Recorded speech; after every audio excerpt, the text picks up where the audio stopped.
Doctor BR Ambedkar గారిని స్మరించుకుంటూ, అదేవిధంగా నవ సమాజ నిర్మాత నందమూరి తారక రామారావు గారిని మరొకసారి మనస్ఫూర్తిగా స్మరించుకుంటూ,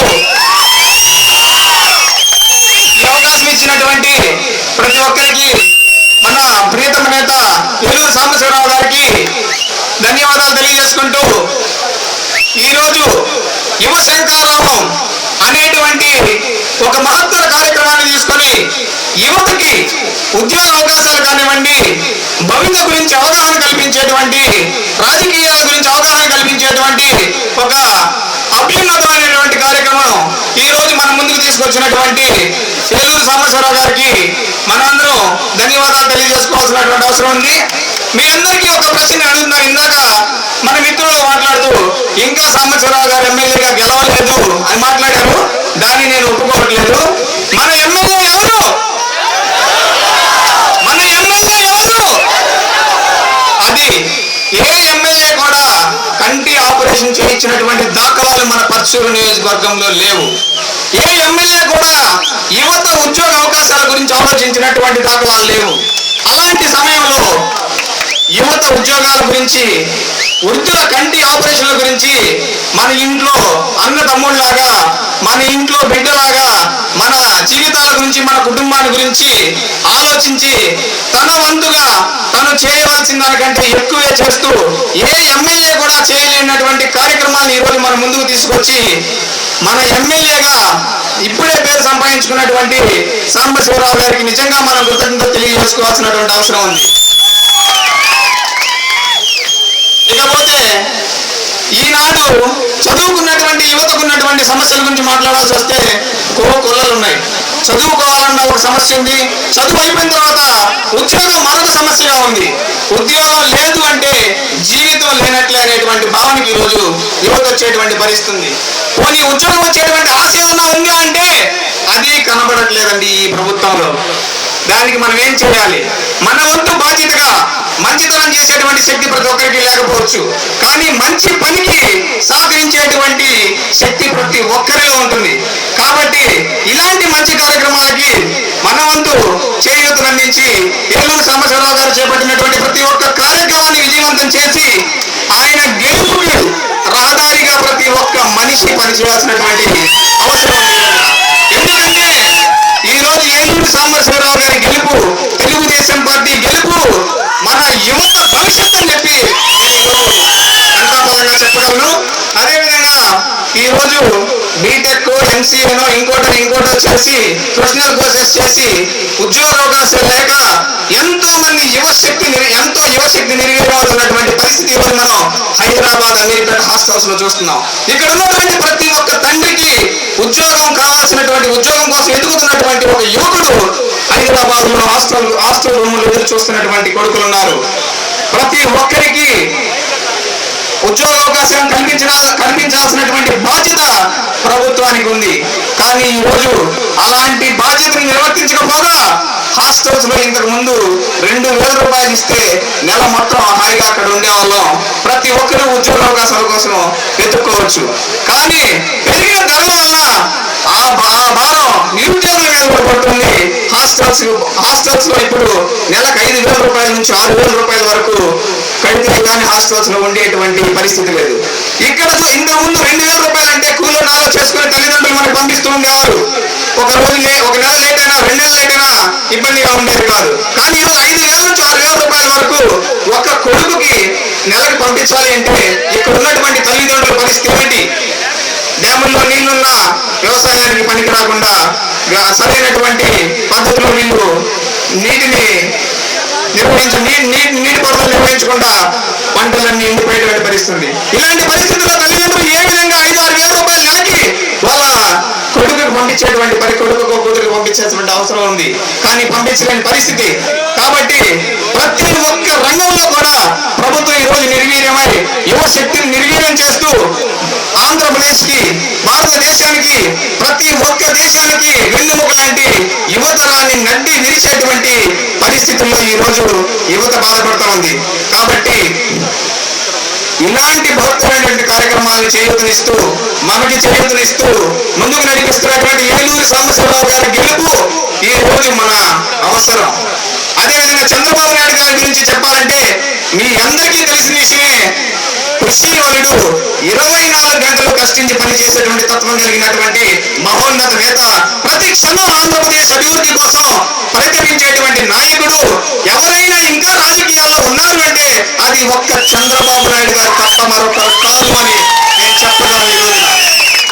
అదేవిధంగా చంద్రబాబు నాయుడు గారు యూత్కి ఏం చేశారని ఎవరన్నా అడిగితే అది వాళ్ళ నిజంగా వాళ్ళకి తెలియకుండా మాట్లాడుతున్నారని చెప్పి మనం చెప్పవచ్చు. ఎందుకంటే ఆ టైంలో సాఫ్ట్వేర్ అన్ని చోట్ల డెవలప్ అయింది, ఆంధ్రప్రదేశ్ లో డెవలప్ అయింది. చంద్రబాబు నాయుడు గారు చేసింది ఏంటి అని 50,000 రూపాయలు జీతం తీసుకుంటున్నటువంటి జగన్మోహన్ రెడ్డి అనేటువంటి అవినీతి పనిని సపోర్ట్ చేసేటువంటి ఒక ఐటీ ఉద్యోగి నాకు కనబడ్డాడు.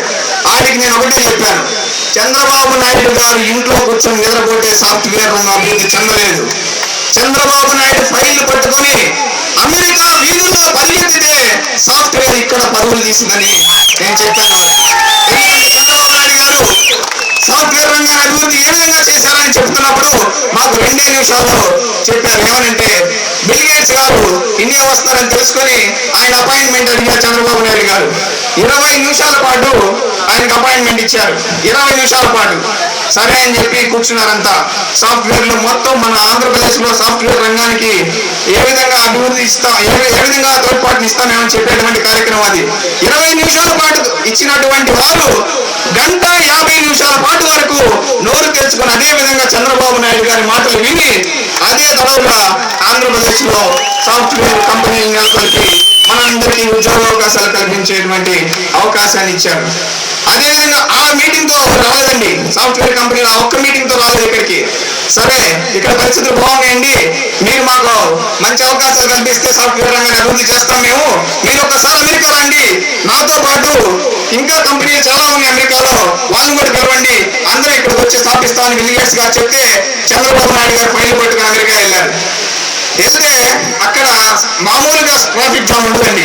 అమెరికాలో పొరపాటు ట్రాఫిక్ జామ్ అయిందంటే రోజు 2 రోజులు 3 రోజులు అలానే ఉండిపోతాయి, జరగదు, ఒకవేళ జరిగితే అలానే ఉండిపోతాయి. అలాంటి ట్రాఫిక్ లో ఇరుక్కుపోయారు ఈయన మీటింగ్ సమయానికి వెళ్తూ. మీటింగ్ ఆగిపోతే, మీటింగ్ కటింగ్ అవ్వలేకపోతే మన ఆంధ్రప్రదేశ్ లో చదువుకున్నటువంటి యువతకి అవకాశాలు కల్పించేటువంటి అవకాశాలు మనం కోల్పోతామని భావించి కారు దిగి ఫైళ్లు పట్టుకొని 3.5 కిలోమీటర్ల పాటు మీటింగ్ టైం అవుతుందని పరిగెత్తుకుంటూ మీటింగ్ హాజరయ్యి సాఫ్ట్వేర్ రంగాన్ని అభివృద్ధి చేసినటువంటి కృషి వరుడు నారా చంద్రబాబు నాయుడు గారు. అలాంటి వ్యక్తి గురించి ఎవరైనా సరే ఐటీ రంగంలో ఉద్యోగం చేస్తూ మాట్లాడేవాడు ఉన్నాడు అంటే వాడు మనిషి కాదు అని నేను చెప్పగలను. అదేవిధంగా నారా చంద్రబాబు నాయుడు గారిని ఆదర్శంగా తీసుకొని ఈరోజు పర్చూరు నియోజకవర్గంలో సాంబశివరావు గారు 789 కిలోమీటర్ల పాటు ఎండనక వాననక మన ప్రతి గ్రామంలో వచ్చి ప్రతి ఒక్కరిని అన్నదమ్ముడిగా పలకరించినటువంటి ఆ సందర్భాన్ని మనం మర్చిపోలేము. అదేవిధంగా ఈరోజు పర్చూరు నియోజకవర్గం ఆంధ్రప్రదేశ్ రాజకీయాలకి, యువ రాజకీయానికి ఒక నిర్వచనంగా నిలిచింది. అదేవిధంగా సాంబశివరావు గారి నాయకత్వం యువ నాయకత్వానికి ఒక ఆదర్శంగా నిలిచింది అని ఈరోజు చెప్పుకుంటున్నాం. వారి ఆదర్శంతో చంద్రబాబు నాయుడు గారి మార్గదర్శకంగా ఈరోజు మాలాంటి యువత ఎంతో మంది రాజకీయాల్లోకి వచ్చి మా యొక్క వ్యక్తిగత జీవితంలోనూ రాజకీయ జీవితంలోనూ అభివృద్ధి సాధించి ఇంకా ఒక 10 మందికి సహాయం చేసేటువంటి, ఈ సమాజానికి సేవ చేసేటువంటి అవకాశాన్ని కల్పిస్తూ ప్రతి ఒక్క కార్యక్రమానికి మీ అందరి చేయూతను అందించాల్సిందిగా మరొకసారి ధన్యవాదాలు తెలియజేసుకుంటూ యువ శంకరామంలో మీరు నమోదు చేసుకున్నటువంటి పేర్లు మొత్తం కూడా సంవత్సరాలుగా చెప్పినట్టుగా నోటెడ్ అవుతాయి. భవిష్యత్తులో ఎలాంటి ఉద్యోగ అవకాశాలు ఉన్నా సరే మన తెలుగు తమ్ముళ్ళందరికీ మెసేజ్లు పంపిస్తూ వారు ఉద్యోగం సంపాదించే వరకు కూడా మేము మీకు తోడ్పాటుగా ఉంటూ మీకు కావాల్సినటువంటి సహాయాన్ని అందిస్తాం. అదేవిధంగా మరొక రిక్వెస్ట్,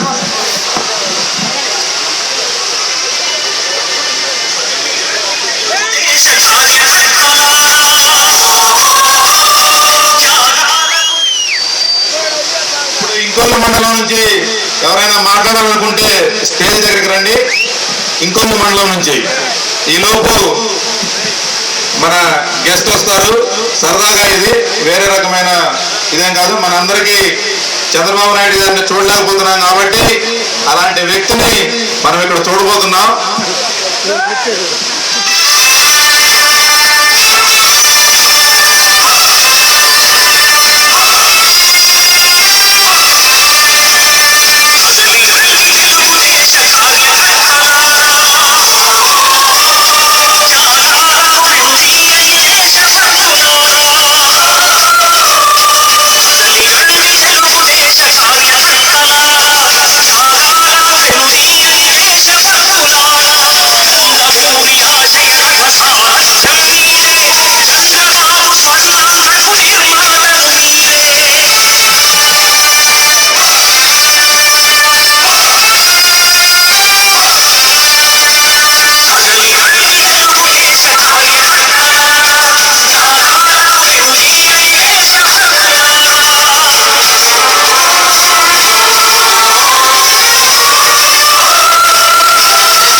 రూపంలో మా దేవుడు నారా చంద్రబాబు నాయుడు గారిని మర్జించారు.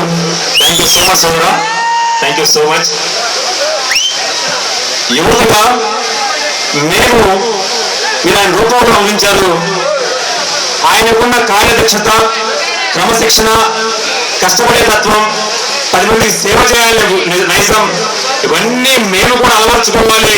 తద్వారా సమాజానికి సేవ చేయాలి. దానికి యువ శంఖారావం ఒక వేదిక కావాలని మనస్ఫూర్తిగా కోరుకుంటున్నాం. సోదరులు ఇందాక అన్నారు, చంద్రబాబు నాయుడు గారు ఐటీ చేసిన కృషి గురించి మాట్లాడుతూ చెప్పారు. ఎవరైనా సోదరులు ఇంకోల మండలం నుంచి ఉంటే దయచేసి వేదిక మీద రావాల్సిన కోరుతున్నాం. ఇంకోల మండలం నుంచి సోదరులు ఎవరైనా మాట్లాడగలిగితే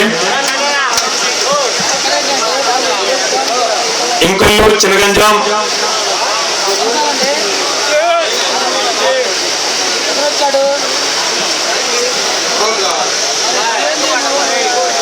నేను కంప్యూటర్ సైన్సెస్ కార్పొరేషన్ ఒక సాఫ్ట్వేర్ కంపెనీలో ప్రాజెక్ట్ మేనేజర్ గా వర్క్ చేస్తున్నాను.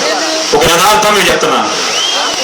దాదాపుగా ప్రపంచవ్యాప్తంగా 1,20,000 మంది దీనిలో పనిచేస్తున్నారు.